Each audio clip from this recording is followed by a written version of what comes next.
Приветствую вас на канале Бурмикс, с вами дядь Миша. Друзья, сегодня хочу поделиться еще одним рецептом из тыквы. Это национальные осетинские пироги Насджин.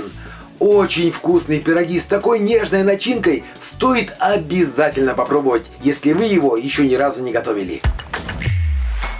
В глубокую чашу просеиваем муку, добавляем дрожжи, перемешиваем. В центре делаем углубление. В теплую воду добавляем сахар, соль, растворяем и вливаем эту воду в муку. Начинаем замешивать тесто. Когда тесто подсоберется, в 2 захода вливаем растительное масло и домешиваем тесто. Тесто получается очень и очень мягким. Чем тщательнее замешиваете тесто, тем вкуснее пироги у вас будут. В завершение тесто подкатываем в ком, накрываем крышкой и даем ему увеличиться в 2 раза. Пока тесто поднимается, подготовим начинку. На крупной терке натираем очищенную тыкву. Перекладываем ее в глубокую чашу. Я добавляю 2,5 ложки соли. Затем хорошенько перемешиваю. Выравниваю поверхность и оставляю в покое до тех пор, пока тесто не увеличится. Также для этого рецепта потребуется лук. Нарезаем его мелким кубиком. Переходим к плите. На сковороде растапливаем сливочное масло. Выкладываем туда лук и обжариваем лук до готовности. Обжаренный лук отставляем в сторону и даем ему остыть. Прошло 1,5 часа, у меня тесто увеличилось в 2 раза. Слегка его обминаем методом складывания. Вот так. Накрываем крышкой и даем ему еще подняться в течение 30-40 минут.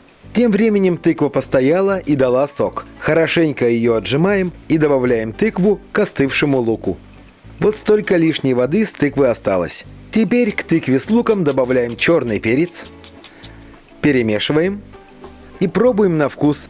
Если вдруг не хватает соли или перца, то добавляем соль и перец по вкусу. Еще раз перемешиваем. Пробуем. Идеально! Начинка готова. Выравниваем ее и делим на 3 равные части, так как у нас будет 3 осетинских пирога. Прошло 30 минут, тесто опять увеличилось. Вот такое оно получилось, очень нежное. Припыляем стол мукой и перекладываем тесто на стол. Слегка обминаем тесто, для этого обязательно используйте муку. Так получается гораздо проще, так как тесто липкое. Когда подкатали в шар, делим его на 3 равные части. Каждый кусочек обваливаем в муке и формируем из него шар. 2 шарика накрываем полотенцем, а с одним шариком будем работать. Я собираю осетинские пироги сразу на противне. Присыпаю его мукой, выкладываю шарик и руками формирую лепешку.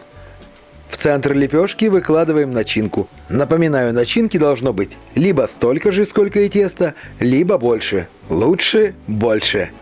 Собираем тесто кверху. Формируем такой, типа хинкаль. Опять-таки для формирования пирога используйте муку. И теперь формируем лепешку.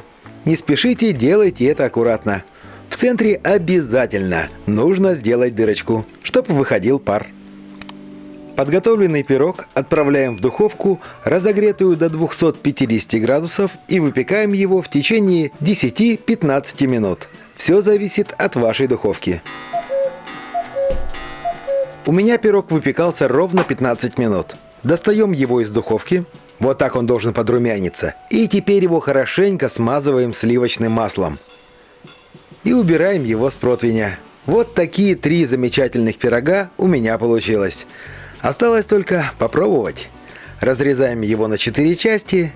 Ах, какая красота! Пробуем. Ай, великолепно! Очень шикарное тесто. Великолепнейшая, нежнейшая начинка.